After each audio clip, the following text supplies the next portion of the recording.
Welcome to Pitch in the Zone, our gathering of coaches who meet once a week to help a presenter with a short pitch.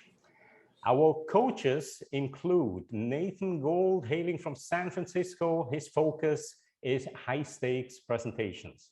We have Scotty Spursum, also from San Francisco. Her focus is on language and accent reduction. And we have Michael Marchak, a CTO hailing from San Francisco.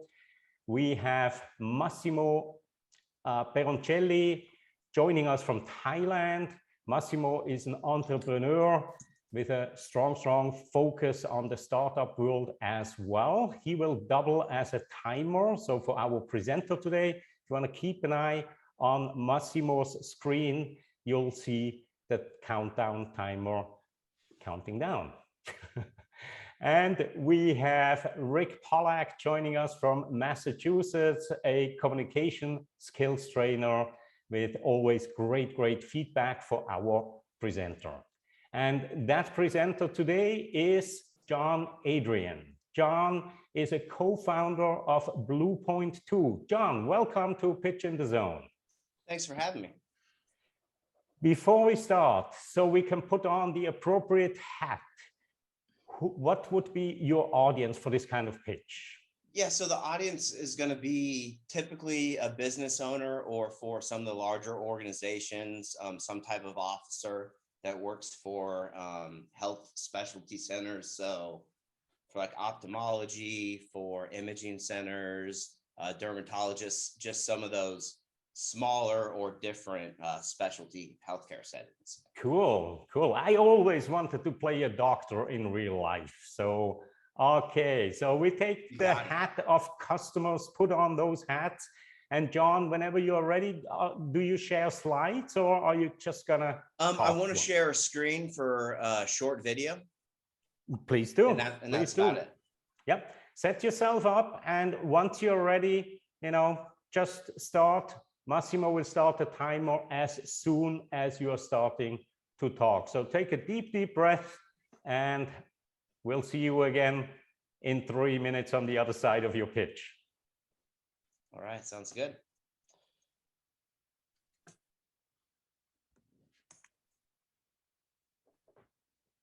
Okay, well, thank you for meeting with me today. One complaint that we hear a lot from our clients is how difficult the collection of insurance cards can be.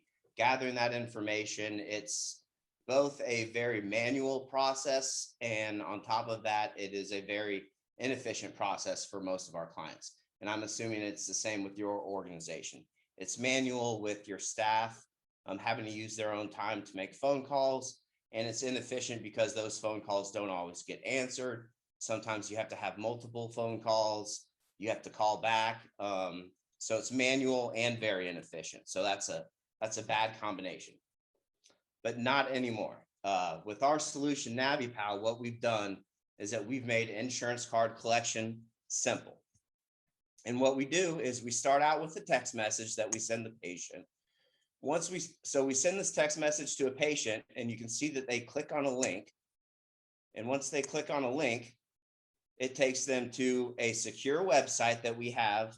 So once again, this is all about ease of use for the patient. We don't want them to have to download anything. You saw in that link, we had a picture of your office. We brand it with your office. So we do everything we can to make this as simple as possible for the patient to go ahead and provide this information to us. So they go in, they open up the link, and immediately it takes them to their camera. And it's the same technology that they've used over and over again if they ever do banking online or anything like that. What they do is they put their insurance card up to the camera. We go ahead and read it, capture that, show them the information that we captured off of that, and say, okay, is this good? Do you need to rescan it? Or is all of this information correct? We can go ahead and we send it to the doctor's office. It's that simple. Now, one thing that is really cool about this technology is that we've designed it so that it can take images of all different types of, whether it's forms, whether it's an insurance or an ID card, or even whether it's a medication bottle. So it's able to take all of those pictures, capture that data, and present it back to the patient for them to confirm or deny. And then it also has the ability to take video, and it has some artificial intelligence in it as well. But right now, all I'm asking is for trials for this first set of just collecting the insurance card information. And so, and then we can move on from there if your organization finds it useful. But if you'd be willing to sign up for a trial with us, that would be fantastic. But yeah, let me know what you think, and if you think your organization would benefit from a solution like this. Thank you. All right, John, you came in exactly at 3 minutes, actually 3 seconds before that. So timing wise, absolutely great. I think a lot of us had the same impression that you went on with the problem perhaps a little bit too long, because if I'm truly in your target audience, I'm probably very, very familiar, and you just need to give me a nudge, 1 or 2 here and there, and I will fully understand the problem. Let me hand it over to Michael, because he was commenting on this in the chat box as well. Michael, please take it from here. Yeah, I didn't like some of the way you approached things, and I don't mean that I didn't like you. Well, the way you approached it, I felt like you were almost apologizing for stuff, and you were unsure of yourself through it, and it kind of came across that way. Here are the problems. We all know the problems. You're going to call about the problems. Talk about the problems. Yeah, we all know that. We deal with it every day. So I was like, this is what we do. We make collecting insurance information very simply because your staff suck at it and nobody wants to do it. Done. That's 3 seconds. You're just in and out. This is what we do. Okay, now I framed where I'm coming from. This is what we do. Great. How do you do it? We got an app, or we've got a mobile technology that allows you to scan the cards, you validate the information, and then it goes right in your system. Again, 3 seconds. I know exactly what we do. I don't care about the AI. I don't care about how your OCR technology double scans each letter and validates it 3 to 15 different AI engines. Nobody cares. The doctors go, you get me the information, because at the end of the day, that's all I want. Can you get the correct information into the system? You're talking with other people, they want to know, is it secure? That's a separate discussion about, we capture this securely. We go through this stuff, go for the benefits. Nobody cares about the tech. You guys do, and it's great tech. Whatever's behind the scenes is awesome. The fact is that your customers don't really care how it works behind the scenes. Nobody wants to see sausage making. They just want to eat, right? So stick with that part of it.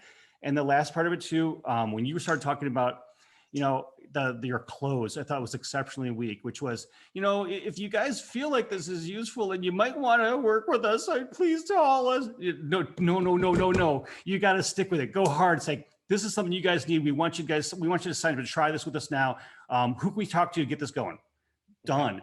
You take your 3 minutes of kind of meandering. You could have done it in 12 seconds. I mean, just, here's what we do. Here's what we do. Boom. Maybe more than 12. You kind of want to talk with somebody, establish rapport. But the fact is that you could have reduced the amount of time you talked to it and been a lot more powerful about how you presented it, and being that effective, authentic you, and say that I really believe in this technology and you need it.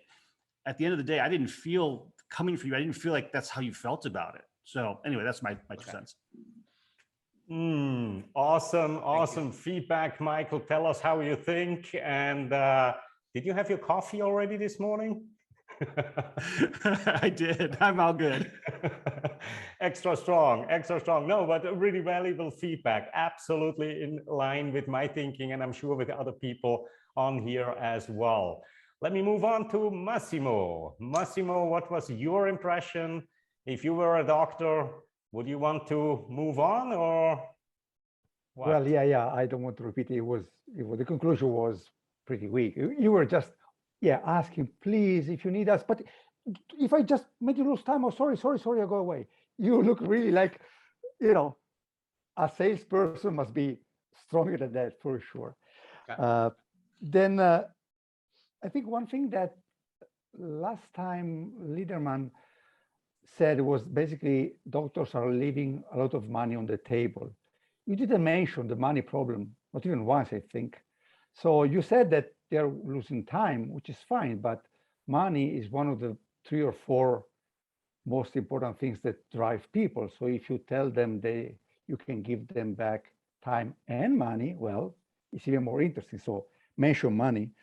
Okay. And just from a, I know some people don't like it, but from a linguistical point of view, there were a lot of which tended to sound like you were not prepared. Maybe you were, but to me it was like too many of them. That's all from my side. Thank you. Thank you, Massimo. And of course, you just joined us from a previous meeting that includes our counters. They are very, very sticklish to that. So not surprised you were just bringing that one up. Scotty, what kind of feedback do you have for John? Yeah, John, again, thanks for jumping in here. Your energy wasn't as good as it could be, and I know there's more to you than what we heard. So we need to hear the authentic you also, like why you're here, why you're excited about it, and how you're really helping the practitioners, the doctors, and the specialty centers. I liked seeing some of the demo, but there was a little bit too much of it, perhaps. And I would too much pausing, you think? Well, there too much pausing, but just too much of it, because I think as Michael was saying, you know, the doctors know that they have the problem, and hopefully you're meeting with the doctor or the owner and the administrator combination, so they already know the problem really well. I would assume in person you would say, you know, what are your biggest problems? So you want to get from them what their pain points are, and then you can say, this is how we solve it. So without having that opportunity in this medium, you can say something like to the ophthalmologist, so I imagine your biggest problem is gathering the data and gathering the payment information in a timely fashion. And so this is our app, and you can go through it a little more quickly perhaps, but I thought some of the technology information was really interesting, because these offices know where they're missing those technology pieces.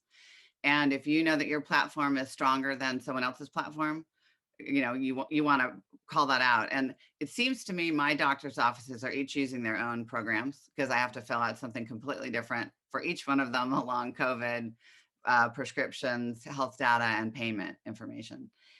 So I think some of the technology pieces are pretty interesting. And my ears perked up when I thought I heard you say that your camera interface allows people to take pictures of their medication bottles, other forms, maybe blood, you know, instead of having to scan it and send it, they can send copies of their lab work, for instance. Exactly. So sprinkling that information, I think, is actually really valuable, because that may be filling in some of the holes for some of these offices. If you can call out a competitor at all, you know, some of those matrix boxes are really great to say, you know, Scotty's version only covers A and B, Nathan's only covers B, ours covers A, B, and C. You know, trying to get out to those pain points. And we know you're losing money and time with this. And also the ask. I mean, I think even at the last minute, when you get a chance to go in and pitch somebody anywhere, it might be at a coffee shop, you know, or at a cocktail party, for heaven's sakes, we can go out again. But have your ask in mind as soon as you realize you have this opportunity for the conversation. And it might be, I think you were saying that you would like to, you know, have people demo this again.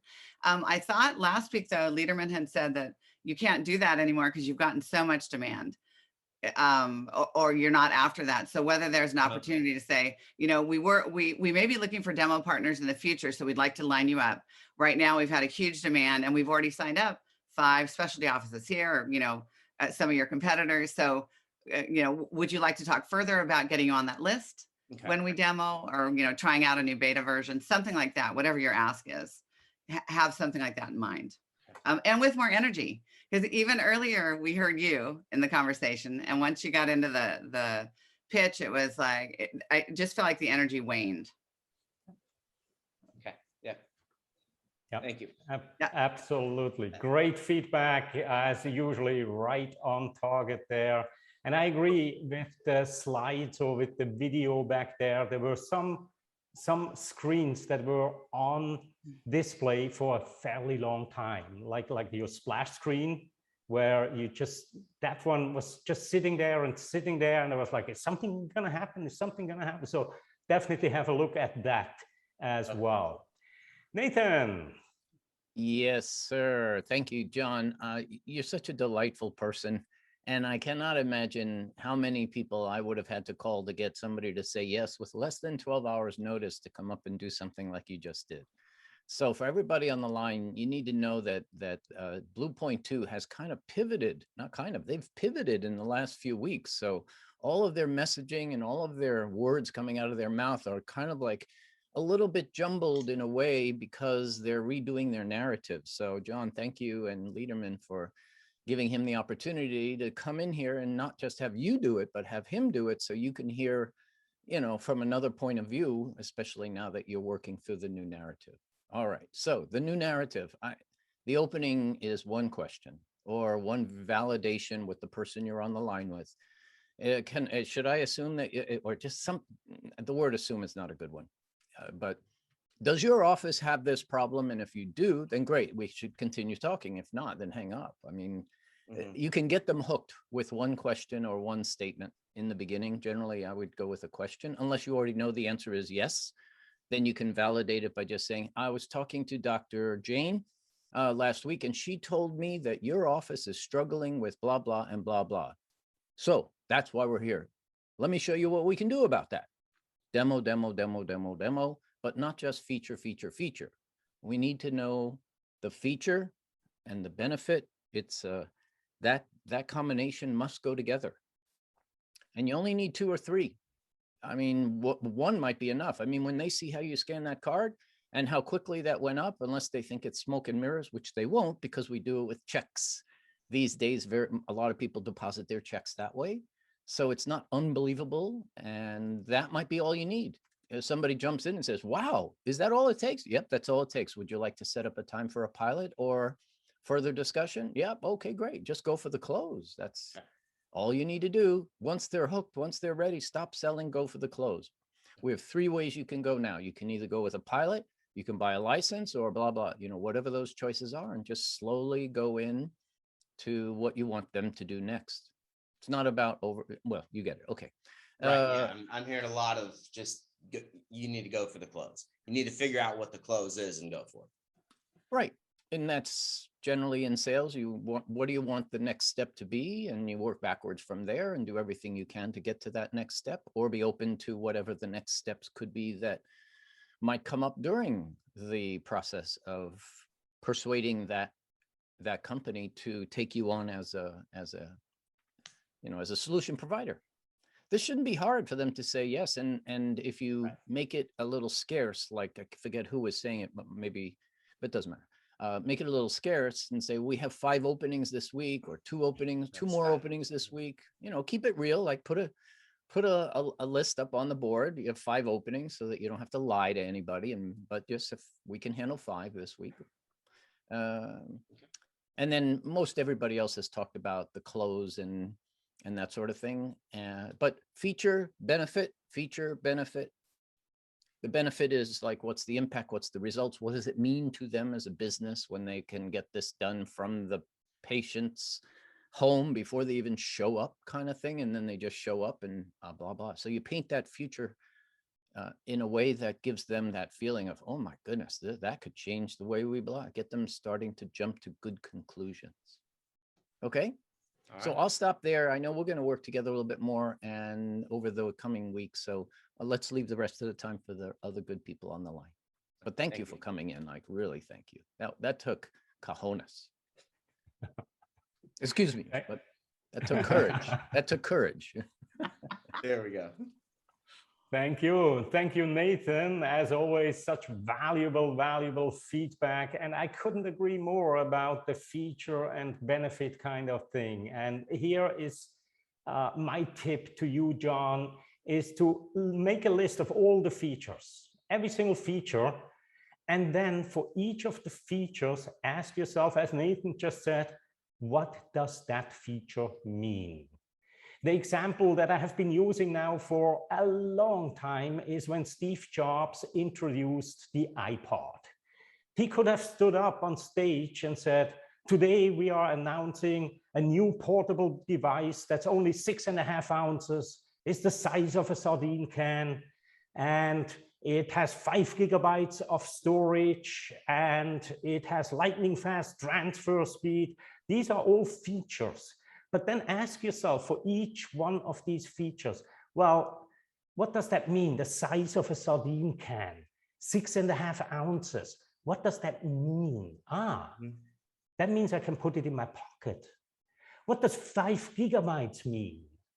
That means I can store 1,000 songs, and all of a sudden you're coming up with that wonderful positioning statement that Steve Jobs used, which was the iPod, 1,000 songs in your pocket, right?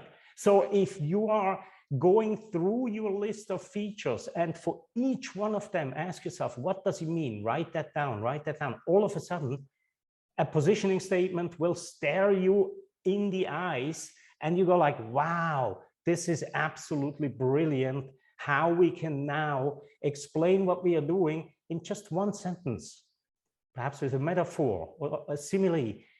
It's like this, it's like that. All right, so Stefan, any feedback from you? Not sure if you're still there. I am still there, yeah. Okay. No, it was really good to see, and I think no additional feedback from my side. Yeah.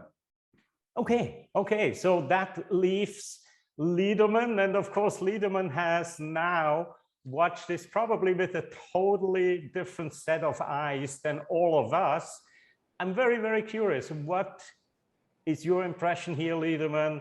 What have you learned for your own pitch? And what kind of feedback do you have for John? Yeah, so I'm going to talk a little bit about how incredible this setting is for us, for John and I. As Nathan was saying, we're changing, we're pivoting, and our conversations typically were a long, an hour-long conversations with somebody that typically wanted to get into the weeds, into the technical aspect, and that is where we would shine. This is different because what we're selling now, our challenge before was how do we get that kind of conversation in a condensed into a 3-minute presentation that we never use. Nobody wants from us a 3-minute presentation because it's so complicated to understand and massive and long sales cycle that it doesn't make sense, but it totally does now. What we have to master is exactly what you all are saying here. And this is exactly what clients are expecting and how we need to change our narrative to make sure that we succeed. So the valuable is amazing, it's incredible. John, I agree with my feedback. I agree with that. The closing was weak. You spent a little too much time on the problem, and what I find interesting about those two things is those two things were my problems too. So the good news is that you and I can work on this together, and obviously we have great help from these coaches here, and we can go and replay this and start creating our new narrative to be successful. But this is incredible. I cannot tell you how much I appreciate this, and so yeah, thank you everybody. Thank you, Liederman, and I might actually use bits and pieces of that, cut it out and use it for promotional purposes for this program. I just had a look at all of the images here on the screen, and I all of a sudden realized I skipped Rick, and Rick always has such great feedback. So please, Rick, take it from here. You have another 3-4 minutes easily. All right. I agree with what everyone was saying, but a couple other things that I haven't heard mentioned yet. You're not really talking about how people using this would feel. And I think you've got an opportunity because you could have this great technology and people would say, I'm not going to scan my insurance card on that. I don't want to use that. Yeah. So I think you've got a metaphor, you've got a story about how people probably resisted online banking at first, but now they're comfortable with it. So if you have any data that says, in our trials, 70% of the people said, I'd rather do it this way than wait and bring my insurance card in. So I think that's an important thing to get it from that. And also when you talked about, click on the link, secure, easy, but you didn't mention HIPAA. At least I didn't hear that. So I think if you say, this is HIPAA compliant, it's secure, people are going to feel comfortable using this, just like online banking. So I think if you add that in, that's going to make it more. And then at the end, you said, please, please try it, but you didn't say, and I think the comment before about how much money it's going to save. What's involved in the trial? Is it trial free? Do you, what kind of guarantees do you have? But if you say, we can start this pilot for 4 weeks, it's not going to cost you anything, and it's going to save you so many hours of time in collecting insurance information. So again, tying into the benefit there. So yeah, but I think the key that you can add into that is the customers, the patients, how comfortable they're going to be with this, and will they adopt it? Because if they don't want to use it, doesn't really matter on the rest, just like online banking, whatever. If they're comfortable with it, if they feel it's secure, if they trust it, you want to get that into your 3-minute pitch. And, don't worry, I looked at the time. You did have a transition where you went through the problem, and then you had a good transition. You said, not anymore, which I think was good, but it came at 45 seconds. I think it can come at 15 seconds or 10 seconds, but I think that's good. But not anymore is good into that. But talk about the patients on how they're going to love using this. And you've got a great pitch. Awesome. Thank you. Yeah. Excellent. Thank you very much, Rick. And we also have a new participant here, Suraf. I noticed you came in after the pitch, so I'm not sure if you, or during the pitch, I'm not sure if you actually saw it or not, but if you have any feedback for our presenter, now would be the time. So I joined a little late. Yeah, I got the invite from Massimo, and I was supposed to join before the call, but just before the call, I got a few clients calling me, so I couldn't join right in time. All so right. I was just, I was curious what's this about. So I just went through your website as well while you were presenting, so that I can get some idea and can come up to speed. Yeah, Okay. But I don't have a feedback right now because I did not see the pitches, but I would definitely want to join the next time, probably in time, and watch things in action. Excellent. Excellent. Suraf, thank you very much for joining us, and I look forward to seeing you again at one of the future meetings. And with that, I thank every single person on this call here today. Also, for anybody who has ever even joined our meeting, for all of the feedback. You have heard Liederman before expressing what this actually means to presenters. So for that, I really, really thank you from the bottom of my heart for spending your time. For some of you, it's very early in the morning. Thank you. And I wish you a wonderful day, afternoon, evening, wherever you are in the world, and see you again next week. Thanks. Bye-bye. Thank you.